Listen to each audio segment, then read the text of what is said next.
Halo semuanya, selamat pagi. Kita bertemu lagi dalam pelajaran agama Katolik kelas 6. Kita hari ini akan bersama-sama belajar tentang kritis terhadap tantangan zaman.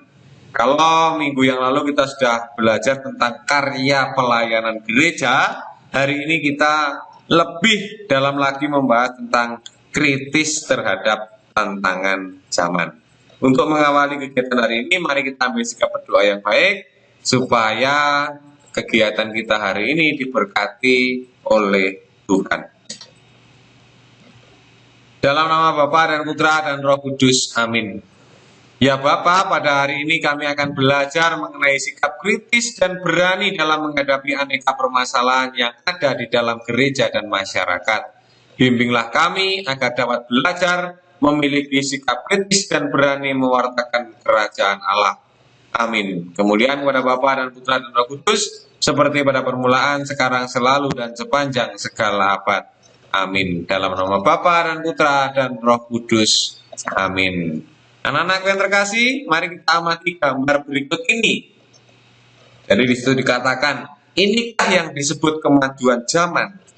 Nah, dalam konteks sekarang, seringkali kita melihat di gambar 4.1 itu, karena muncul banyak industri-industri, maka muncullah banyak apa? Polusi. Nah, kalau dulu kita mengenal di Malang ini segar, masih dingin gitu ya. Sekarang dinginnya sudah mulai menjadi hilang. Sekarang sudah agak panas dibandingkan dulu. Kalau kita mendengar cerita dari kakek kita, nenek kita gitu, pasti akan bercerita seperti itu. Apakah itu disebabkan oleh perindustrian dan polusi yang ada? Nah, mari, ini tanda tanya besar bagi kita semuanya. Yang kedua adalah gambar 4.2, alat transportasi. Nah, ketika kita ingat, kita lihat, kalau dulu yang sering macet itu misalnya di Jakarta, sekarang kita juga sering melihat, bahkan di Malang pun kita juga sering mengalami yang namanya kemacetan, walaupun tidak separah yang ada di gambar ini. Nah, ini dampak dari perkembangan zaman, kemajuan zaman. Nah, gambar 4.3, apakah ini juga akibat dari perkembangan zaman? Akhirnya muncul ya pemukiman-pemukiman yang kumuh seperti ini. Nah, anak-anak yang terkasih, di sini bisa disebutkan bahwa perkembangan zaman berpengaruh pada perubahan masyarakat. Jadi dengan berkembangnya zaman tentu berpengaruh terhadap perubahan masyarakat. Di samping pengaruh positif, perkembangan zaman tidak jarang memberikan pengaruh negatif. Jadi tidak hanya pengaruh positif, tetapi juga ada pengaruh negatif. Walaupun kecenderungannya adalah banyak yang positif. Begitu. Nah, bahwa perkembangan zaman terjadi sangat pesat dalam kehidupan manusia. Jadi perkembangan zaman itu sangat pesat terjadi dan dialami oleh manusia. Tentu ketika kita melihat di sini alat transportasi semakin banyak, sehingga semua orang ingin mempunyai, ya, karena sebuah kebutuhan, maka apa yang terjadi? Jalannya belum siap. Ini juga salah satu dampak. Anak-anak yang terkasih, di sini dituliskan perkembangan zaman dan perubahan masyarakat. Mari kita lihat, apa sih perkembangan zaman? Ya. Perkembangan yang pertama di situ ada teknologi komunikasi, HP, internet. Perubahan masyarakat apa? Perubahan masyarakat yang terjadi adalah menjalin komunikasi. Kalau dulu itu berkomunikasi harus bertemu, tatap muka. Ya. Kalau sekarang, nah, banyak fasilitas. Dulu muncul HP, nah sekarang sudah muncul Meet, sekarang muncul lagi Zoom. Nah, kita bisa berkomunikasi menggunakan itu sekarang. Menyebarkan informasi tanpa bepergian. Nah, kita tinggal share di grup informasi, sudah langsung diterima oleh semuanya. Seperti ini, menyebarkan pelajaran seperti ini menggunakan YouTube. Nah, ini dengan cepat. Ini disebut perkembangan zaman. Ini perubahan-perubahan yang ada di dalam masyarakat yang harus kita ketahui. Yang berikutnya adalah sarana transportasi.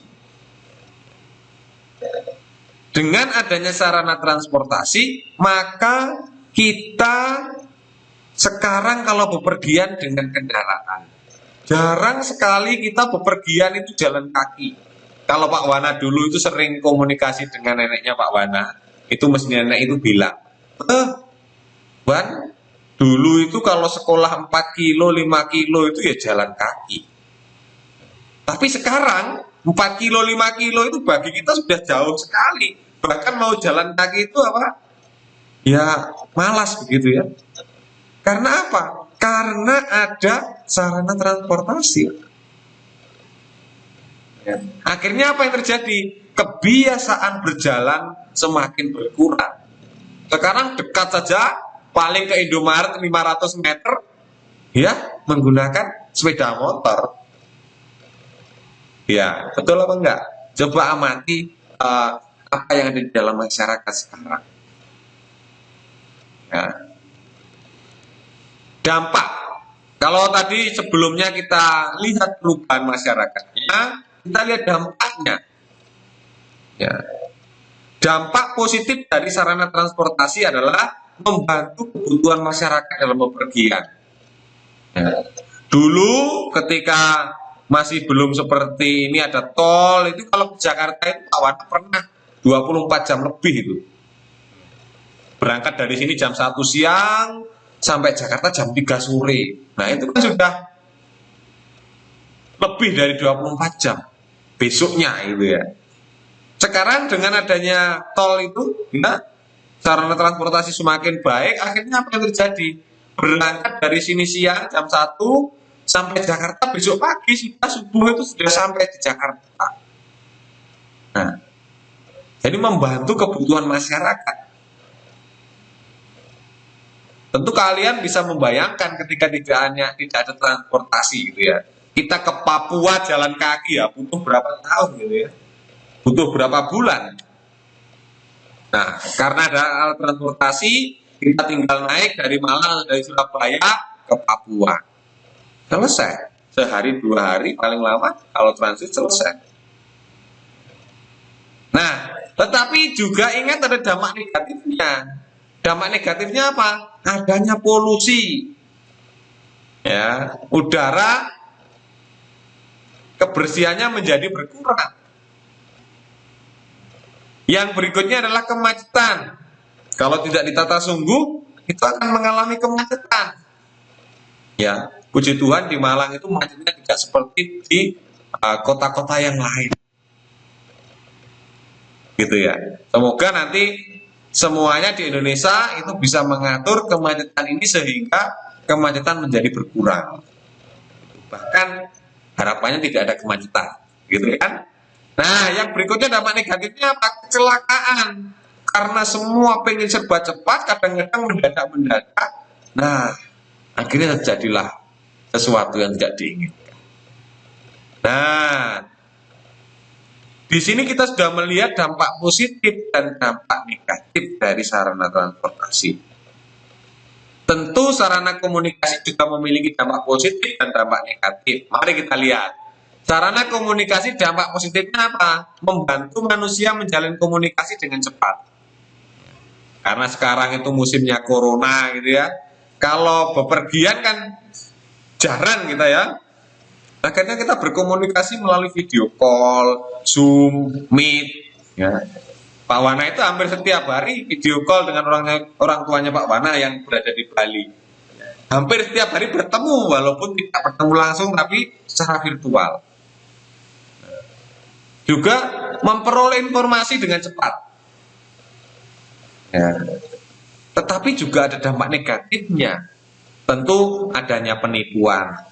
Nah, yang sudah di situ orang tuanya tentu punya HP ya, mesti ketika tanya ke orang tuanya pernah mesti mendapatkan WA atau SMS penipuan ini. Selamat Anda mendapatkan nominal 1 juta atau 10 juta rupiah dari Lazada misalnya seperti itu dan sebagainya. Maraknya penculikan, maraknya pemborosan. Ayo yang tidak kalah lagi apa sekarang? Ya, anak-anak semakin malas dalam belajar. Kenapa? Karena pilih main game. Ya, mulai pagi sampai siang utek di depan HP. Main apa itu namanya yang terkenal sekarang itu? Ya, Free Fire atau apa itu? Ya. Nah, ini merupakan dampak negatif. Maka karena kita sudah tahu dampak positif dan dampak negatifnya, kita harus berusaha mengurangi dampak negatifnya. Kalau tadi misalnya sarana komunikasi, kadang-kadang alat komunikasi disalah fungsikan menjadi sarana untuk main game yang tanpa batas. Berarti yang mulai hari ini kita sudah tahu kalau main game kita harus ada batasnya. Kita harus ada porsinya, kapan main game, kapan belajar, kapan membantu orang tua, kapan istirahat. Ya. Karena yang terkasih, kesimpulannya adalah manusia itu dilengkapi akal budi untuk mengolah alam dan melestarikannya. Manusia memiliki keterbatasan sehingga kemajuan yang diciptakannya selalu diikuti oleh persoalan yang lain. Misalnya transportasi dan persoalannya, pembangunan gedung bertingkat dan persoalannya, teknologi dan lain sebagainya. Nah, yang terkasih, banyak alasan yang mendorong manusia melakukan ketidakadilan. Di antaranya adalah kesombongan, politik, ambisi pribadi, dan alasan ekonomi. Kemajuan dan persoalan yang dihadapi menjadi persoalan bersama, termasuk gereja. Gereja itu siapa? Kumpulan umat beriman kepada Allah, bukan sebuah gedung. Ya. Gereja dipanggil, jadi kita dipanggil umat Katolik, umat Kristen, umat Kristiani dipanggil untuk mewartakan kerajaan Allah. Apa kerajaan Allah? Suatu situasi di mana Allah merasa di dalam kehidupan kita. Jadi dituntut untuk mengambil bagian dalam mengatasi berbagai persoalan tersebut.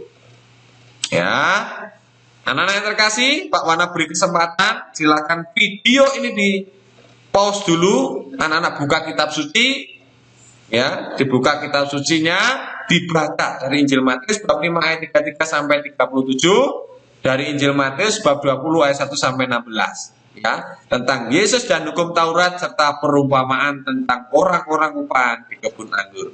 Jangan lupa di pause dulu, dibaca kitab sucinya.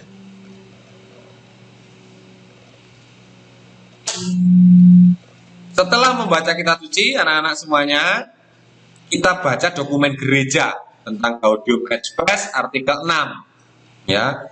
Perlahan-lahan tersebar tipe masyarakat industri yang membawa sementara negara kepada kelimpahan ekonomi dan merubah secara mendalam paham-paham dan keadaan hidup masyarakat yang telah terbentuk sejak berapa abad. Demikian pula pengembangan kehidupan kota dan arus urbanisasi bertambah, baik karena pertumbuhan kota-kota dan penduduknya maupun karena gerak yang menyebarkan kehidupan kota di pedesaan. Ke pedesaan, alat-alat komunikasi sosial yang baru dan lebih ampuh membantu agar kejadian-kejadian diketahui dan cara berpikir serta cita rasa disebarkan secepat dan seluas mungkin dengan menimbulkan banyak dampak yang berkaitan dengannya. Begitu hubungan manusia dengan sesamanya terus-menerus diperbanyak dan sekaligus sosialisasi itu sendiri membawa hubungan-hubungan baru, namun tanpa selalu mengembangkan kematangan pribadi yang sesuai serta hubungan-hubungan yang benar-benar manusiawi. Anak-anak yang terkasih, dari dokumen gereja ini mengingatkan kita semuanya ya, untuk membangun komunikasi dengan baik, dengan matang, ya, benar-benar manusiawi. Kadang-kadang dengan adanya perkembangan teknologi itu kita membuat kita itu tidak manusiawi. Contohnya apa? Karena ada HP. Ketika kita makan bersama itu sibuknya adalah sibuk main HP sendiri. Sambil makan, sambil HP-an sendiri. Ayo siapa yang di rumah seperti itu? Tentu ada. Ya. Mulai dikurangi. Ya, setelah pelajaran agama hari ini sampai seterusnya. Nah, anak-anak yang terkasih, seperti yang sudah saya katakan di awal tadi, persoalan ketidakjujuran, korupsi, sikap tidak adil, dan mencari keuntungan pribadi atau kelompok masih merupakan permasalahan nyata pada zaman sekarang. Sabda Yesus, jika ya, hendaknya kamu katakan ya, jika tidak, hendaklah kamu katakan tidak. Apa yang lebih daripada itu berasal dari si jahat. Kalau kamu iya berkata tidak dan tidak berkata ya, berarti itu berasal dari si jahat. Ayo, kamu bersama dengan siapa? Bersama si jahat atau bersama yang baik? Tentunya harapannya selalu bersama dengan yang baik. Nah, itu semua merupakan ajakan untuk hidup di dalam kejujuran, bertindak adil dan tidak mencari keuntungan pribadi. Gereja prihatin dengan peperangan dan konflik kemanusiaan. Dengan dialog serta berdoa bersama, Paulus mengajak kedua pihak yang bertikai melakukan upaya menghentikan sikap permusuhan dan mencapai perdamaian yang membawa kebaikan. Jadi inti dari semuanya adalah perdamaian. Damai dengan diri sendiri, damai dengan sesama. Anak-anakku yang terkasih, itu semua merupakan sebuah kehendak. Maka kita harus memohon kepada Allah supaya kehendak kita itu kuat. Mari kita akhiri pelajaran agama hari ini dengan berdoa. Terima kasih sudah mengikuti pelajaran agama dengan penuh semangat dan sukacita. Mari ambil sikap berdoa yang baik. Dalam nama Bapa dan Putra dan Roh Kudus, amin. Ya Allah, Engkau telah memberikan kehendak yang kuat pada Yesus Tuhan kami, tanpa rasa takut atau goyah. Dia berpegang pada kehendak-Mu, meski harus menanggung pengorbanan yang berat. Tak kalah digoda iblis, ia tidak goyah. Demikian pula ketika harus menderita sengsara sampai mati. Bunda Maria pun Kau berikan kepada kami sebagai panutan yang berkehendak kuat. Berilah kami kehendak yang kuat, agar pada saat goyah kami tidak berbelok arah dan menyeleweng. Semoga kami tidak kecil hati menghadapi aneka kesulitan dan tantangan. Allah gunung batu kami, berilah kami kehendak yang kuat laksana batu karang yang tetap tegar meski tak henti diterpa gelombang. Semoga kami tetap teguh bila kami digoda untuk menyeleweng, bila kami dibujuk untuk menipu dan berlaku tidak jujur, bila kami digoda berlaku munafik, dan bila kami melakukan sesuatu yang kurang baik. Doa ini kami sampaikan kepadamu dengan perantaraan Kristus Tuhan dan Juru Selamat kami. Amin. Kemuliaan kepada Bapa dan Putra dan Roh Kudus, seperti pada permulaan, sekarang, selalu, dan sepanjang segala abad. Amin. Dalam nama Bapa dan Putra dan Roh Kudus. Amin. Baik anak-anakku semuanya, terima kasih sudah mengikuti pelajaran agama hari ini. Selamat pagi, selamat melanjutkan aktivitas. Tuhan Yesus memberkati.